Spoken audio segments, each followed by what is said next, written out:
Hi, I'm Naomi Murphy, and this is the Locked Up Living podcast, where we talk with a wide range of people about harsh aspects of institutional life. We also explore some of the ways to overcome them and to grow and develop. I'm David Jones.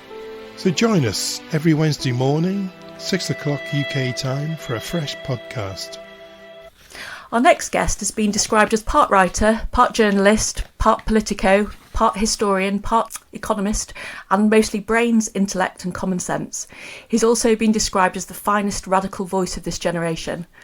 I first came across David Boyle last year when I read his wonderfully subversive Tickbox, which explores the insidious philosophy of automaton and the misuse of data that weighs heavily upon us. It's impossible to work in the public sector and read his book and not experience a huge wave of overwhelming familiarity. In fact, those of us who work for the NHS but within a prison are unfortunate enough to experience a double dose of corporate inefficiency. Last year, I'd invited David along to have a conversation at a conference the Fens Unit was due to hold to celebrate its 20th year anniversary. But unfortunately, coronavirus put paid to those plans. So I'm absolutely delighted that I've managed to find an opportunity to sit down with you and have that conversation today instead, David. So welcome along.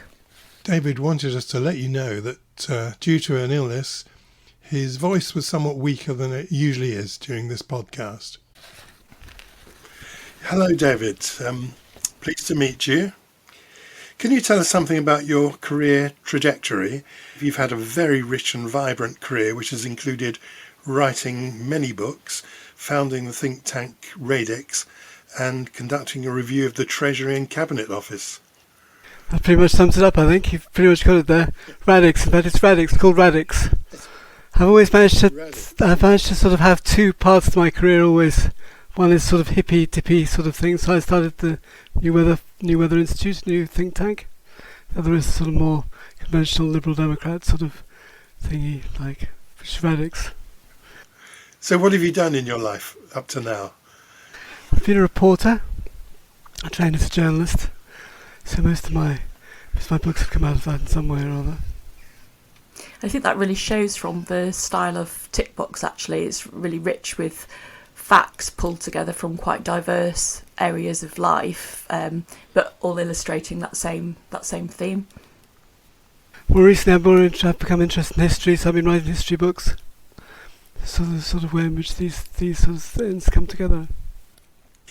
So when you describe yourself as being an earlier times a journalist, and also having conducted a review of the Treasury and Cabinet Office, that sounds horribly resonant of today's Conservative government with Cummings and Johnson. Presumably you see yourself as being a bit different from that. Well, I did. It was very odd to get the appointment to be asked to. I was the only person who's ever done a review for the Treasury on paid for out of tax credits, and large advance I got for a book about writing about the middle classes. But so it was very interesting. But very unnerving, because I've never been anything like that before. It must have been, yes. So how did you come to write a book on the phenomenon of Tickbox? 20 years ago I wrote a book called The Tyranny of Numbers, which is sort of the beginning of which is one of my most successful books, actually. I remember a friend of mine afterwards hold on. So at the time that I ended the book with this quotation from a Scottish proverb which says, "Don't make sheep any fatter by weighing them." He used this phrase when he was running a big charity which got a big grant from the Home Office, and he used this phrase to his grant officer discussing the following year's money. He said afterwards that you'd see the look of rage going over the man's face. So he wished he hadn't done it, but That is a great phrase. I really loved reading that in Tickbox, actually. It reminds me of, in the 90s, I think, became aware of this kind of culture of Tickbox beginning to invade us when I was working part-time for the Oxford University Counselling Service, and I began to realise that what I did, the kind of job that I had, was beginning to be broken down into dozens and dozens of different activities, and at some point I was going to be expected to kind of meet every one of these differently described activities, and so I decided to get out of that field as quickly as possible. Does that sound familiar to you? I think that what happened was that increasingly people wanted to turn it into, well, the powers that be wanted to turn every professional fact, every professional sort of skill into something that could be deliverable by software. Partly that. Partly also they wanted to see how you were doing it. It's a way of increasing trust and transparency. Unfortunately, the more they increased the trust and transparency, the less trust and transparency there was, for some reason. It seems kind of quite paradoxical. It almost seems like Tickbox was popular because people wanted to drive up quality, but actually it seems to have reduced quality in many areas. It's quite true. I wrote a book some years ago called The Human Element, which tried to sort of identify that element, which one couldn't quite define. So after all, you've got all these people out there who bring up children, use huge skills to bring up children every day to get through life in that way, but they're not considered to be successful or professional or anything like that. They don't get measured on it. But it's a good thing they don't be, but equally shows how deep actually the skills are in this country. So why do you think tick boxes are so popular with big organisations? It seems as though the bigger the organisation, the more inclined they are to use them. You've hit the nail on the head. I think that's the key question, really. It's the key question we need to answer. I'm not quite sure what the answer is, but I think it's to do with people wanting to see from the front line. They can't really understand what's going on. They're at the top of the organisation. They need to believe these figures. So therefore they do. It sort of cascades through the organisation in that way. But the front line knows they're fake, knows they don't tell them anything. But at the top they don't know that. What can they do? They're so divorced from the front line, they have to sort of hold on to it. That's interesting. And do you think there's kind of like a lack of trust in the frontline staff? Is it partly about trying to feel like they've got a handle on what the frontline workers are doing? Definitely that. Trust them at all. I think oddly enough, the more transparency and trust one gives in these figures, the less there is. It's a very peculiar paradox. I'm not sure why that should be either. It's one of those peculiar things. Many years ago, there was a film called I think it was called I'm All Right, Jack, and which had somebody called Ian Carmichael, a time and motion man, clashing with the trade unions. It was a kind of comedy. How so obviously that was an attempt to measure what the workers did, as it were. How does the tick box exercise culture compare to that, or is it just a reincarnation? I think it's a reincarnation of it, really. It's also a reincarnation of it that in some ways has defeated bureaucracy. That's the idea of it. I think you want to get rid of the bureaucrats, so you have this instead. It's all automated, so nobody really notices it. And yet somehow it's just as insidious as huge amounts of bureaucracy. More so because there's no human being at the end of it. So yeah, I think you're quite right. That's an interesting idea, to get rid of bureaucracy, because I suppose a bit of me have been thinking, well, this is just bureaucracy gone mad. I think it's the reverse of bureaucracy in some ways. I think that's why they've brought it in, because that's the sort of idea that somehow the Americans, internet gurus, have somehow swept all the bureaucracy away. You can't afford those people anymore, so we just replace it with software. Yeah, that's shocking, really. I mean, it kind of links up with the whole idea that what matters most is not so much people's lives, but profit. Would you say? Well, I think that's the trouble, that in the end what gets measured is what, not just what can be measured, it's what the people at the top think is most important. If they think the profit is important, then that's what will get measured. They don't really see the whole thing in any way. It's bound to be polarised that way, I think. And yet, kind of like the public sector, where profit is obviously less of an issue, seems to be particularly pervasive, doesn't it, during the public sector? Yeah. Costs. Public sector. Yeah. Because I think under Blair and Brown, they really believed in the one best way. You know, the one best way, the phrase from the I can't remember his name now, but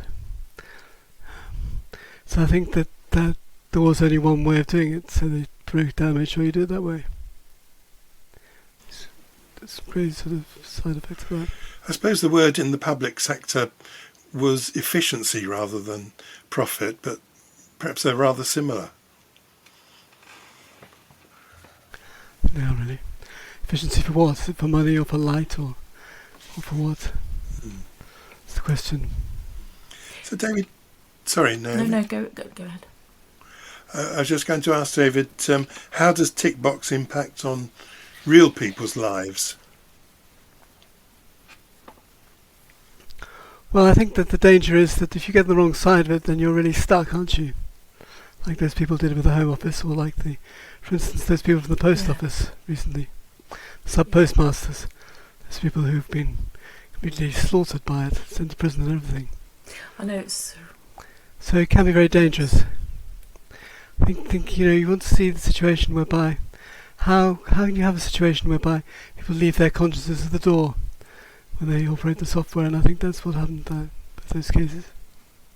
I know. I think you give a very real example in your book about how with the Windrush scandal, because of the layers of Tickbox, that the people who are actually handling the conversations with real life people are not the people that end up making the decisions, and those layers of removal make it possible to then make really quite harsh decisions that impact on people in quite a cruel way. And I think you're right in terms of highlighting what happened with those postmasters, and nothing can give, it wouldn't matter how much compensation you gave those people, you've actually destroyed their lives, their reputations.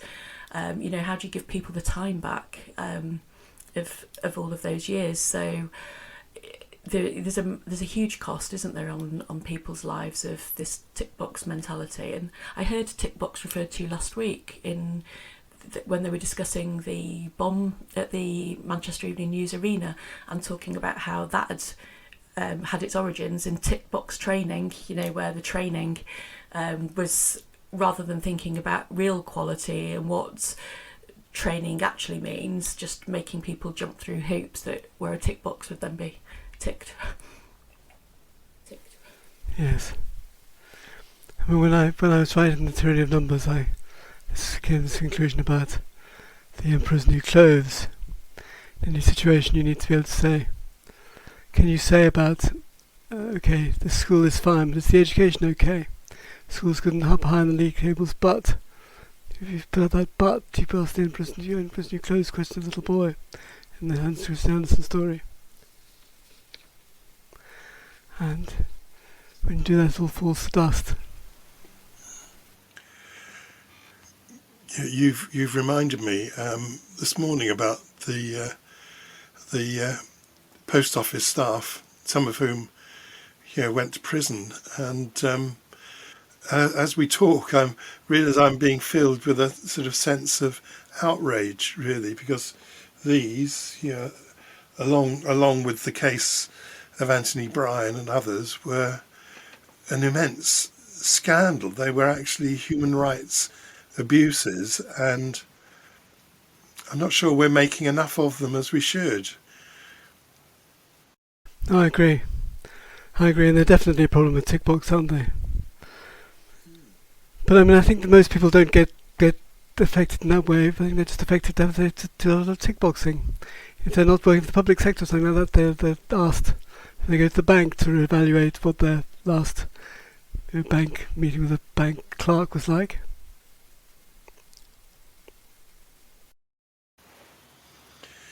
So how does Tickbox affect those staff that have to comply with the Tickbox culture and follow those particular algorithms? Well, I think it makes them less human myself.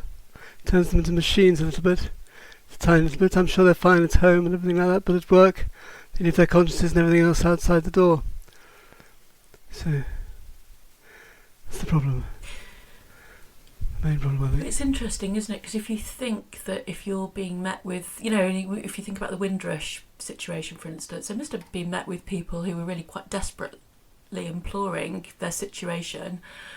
And how do you manage those face-to-face interactions and frustrations? And you probably feel like you're banging your head against a brick wall trying to get your manager to see something different. So I guess if that's your job and you're having to do that day in, day out, it seems like it would only be possible to do that by disconnecting from your own humanity in some way, as you say. And because nobody sees the whole case, they just see a little bit. And that morning they give a little bit of it, they just move it along. We need this bit of information now, we haven't got it.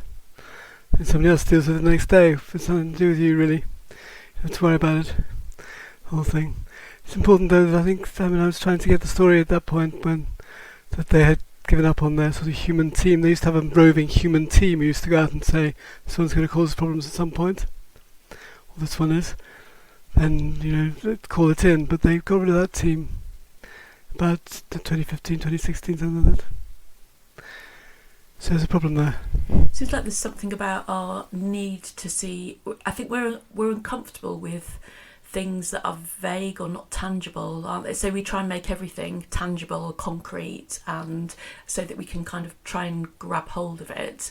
So in the end, you end up spending massive amount of time collecting data that you can count, rather than being assured that there's a quality to the service. I was just thinking, David Jones, about your involvement in the enabling environment, because obviously there are tick boxes that of standards that are to be met, and I wonder if that runs the risk of turning into a tick box culture, rather than, obviously the original intention is to drive up standards of quality in services.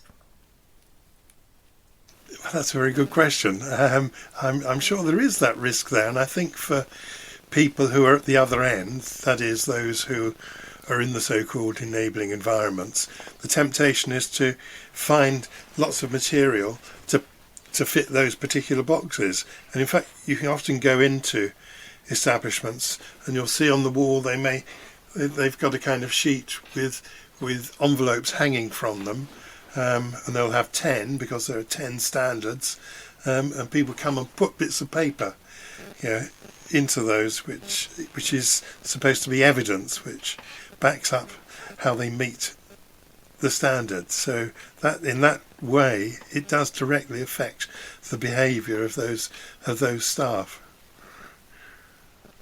We really need to talk about Goodhart's law. Yeah. Goodhart's law, which is the sort of, it's an economics law about monetary discipline, but it applies to everything. Increasingly really applies to any sort of standards of that sort. Is Tickbox more popular in some cultures than others, David? It seems like it's very pervasive in Britain, and are we more prone to Tickbox culture than some other societies? Definitely, I think so. I think we've just borrowed some of the American culture whole. Somehow we bowdlerised that as well. So I think that the Blair government was this is where most of this comes from, I think, originally. Very nervous at 2003. After the Iraq War, they really need to make an effect on something, and this came along, and I think that was why they spent all that money on the NHS computer system at that stage, 2003, 2004. So yeah. Yeah, it's interesting. Interesting to see whether the quality of service does end up better where there are these tick boxes as opposed to societies where they're less dependent on it. But it's clear there's an emotional cost to tick box culture. In terms of, as you know, we talked about people disconnecting from themselves or real people's lives being affected in quite devastating ways. Is there a financial cost to Tickbox? Well, I think there is if you count all the mistakes that they may cause. I respect definitely, and there's also financial cost because I think it never quite hits the nail on the head, does it? So I think if you need to really be effective as a public servant, you need to hit the nail on the head exactly, precisely. And you only have to do the job once. If you don't do that, you have to do the job over and over again. Whether you can do that without the help of ordinary people, I'm not sure. Part of the problem with Tickbox is that these things can be professionalised, and it can't be. You need to have other people supporting you. Certainly in your job, I'm sure that, somebody's got a supportive family outside prison, supportive community, they're much more likely not to go back there. I don't know about these things really, but also I guess you need a kind of like infrastructure in place to collect data for Tickbox, don't you? So that might involve people that are monitoring Tickbox, KPIs, I guess. So the people that are monitoring those things, the people that set them in place, the amount of time that people spend going to meetings to prove that they're meeting those KPIs. It just seems like there's lots of costs, and I wonder, how much evidence there is of people making up figures. Just it's that stuff about massaging the data, isn't it? And people using stats to be able to make whatever point they wish to make, rather. Well, that's the problem with Goodhart's law. It happens the whole time. Okay. And that's where Goodhart's law comes in, I think, that as soon as something becomes identified as a standard to be met, people start gaming it and it becomes ineffective. Even without meaning to, I think they do, because I think it sort of becomes a sort of social way in which you do things at that point. But I remember the way in which as journalists we used to in the old days be expected to fiddle our own expenses, the way of paying ourselves.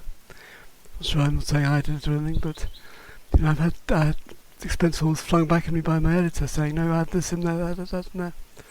That's the way in which one does these things. And your bosses will want you to do that because it makes them look better. Well, that's an interesting point, David, because we had a massive parliamentary scandal around just that issue when Thatcher decided that it was better for MPs to claim expenses than have a pay rise. And then 20 years later, of course, the Telegraph caused a collapse in confidence in our political system. It's the Duck Islands and all that. Yes. Duck Islands. Exactly.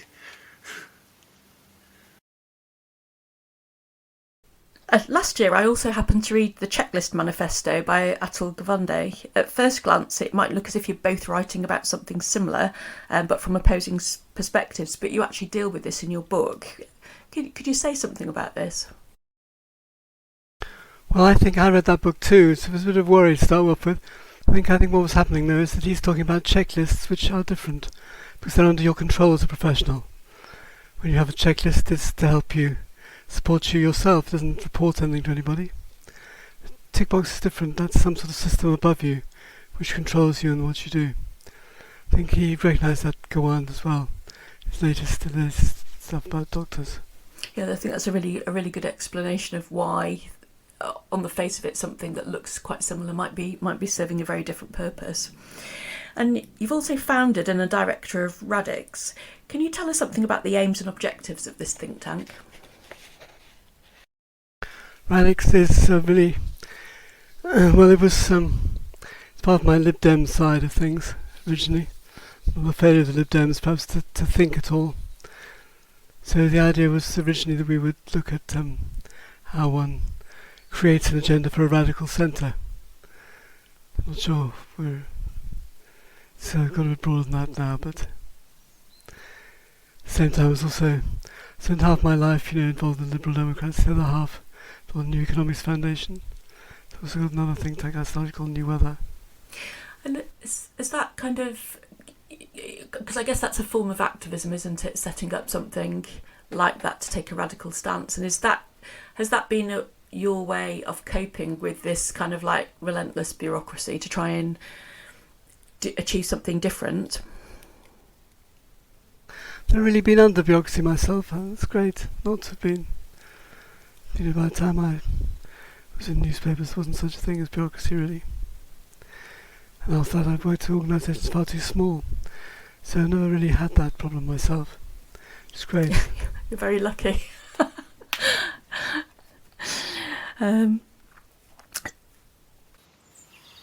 So it seems from, well, you did actually have a couple of years right in the centre of the establishment in the coalition. Sorry? I was too important, I was too independent actually to control it with any sort of tick box, I'm glad to say. Well, I was going to say that it seems to me that people might view you as a bit of a troublemaker. Have bureaucracies usually been receptive to hear your observations? No, they never have been. I don't know why. I suppose because I'm really sort of undermining their very existence, I think. Tickbox bureaucracies. Yes. There's no sort of middle ground, really.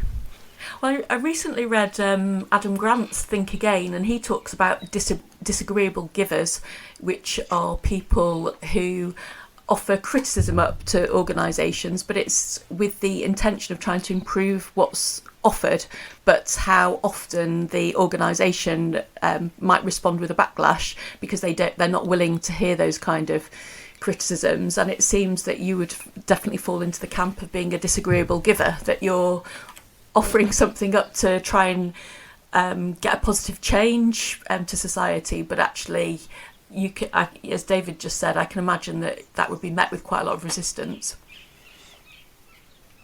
Yes, I think I found after I read The Tyranny of Numbers much more successful in my following book, which was very positive, than a book called Authenticity, trying to say there's this new way of looking at the world. That was not nearly so successful, so I think that probably books which are quite iconoclastic in that way are probably more successful than ones that aren't. On the other hand, Authenticity did have a response unexpectedly from McDonald's, from people like that who really sort of listened and put it into effect to some extent. McDonald's by the last people I thought I was supposed to be helping. I can see why I did, perhaps, in a sense. Where have we got to, Naomi? I think we've finished the questions, haven't we? So I suppose the one final question that we usually ask David is, when you're brushing up against some of the more frustrating, harsher elements of society, what are the ways that you've coped with that over the course of your career? What's kept you feeling nourished and being able to keep positive and keep doing the work that you're doing? How do you mean the harsh elements of society? Well, I suppose I would see that this stuff, the Tickbox stuff that you've obviously spent a lot of time thinking about, is what is, to me, appears to be one of the harsher elements of society. It, with this impact on people's lives, and one could end up very frustrated and angry about the injustice of these situations. And I wonder how you've ended up kind of like not getting eaten up with anger, but managing to carry on making a positive contribution. And I hope I have. Not sure you're right. I think that when I was writing The Human Element, for instance, I did get very cross. It took too long, really. I felt I couldn't write the book properly. It was just too cross, just came across badly, so it was turned down twice by publishers. Oh, that's interesting. Drew back a bit from that and wrote in a different way. So by sort of stepping back a bit from it, I was able to be more creative about it. It's difficult. And I think that if you get too cross, it doesn't help you when you're writing.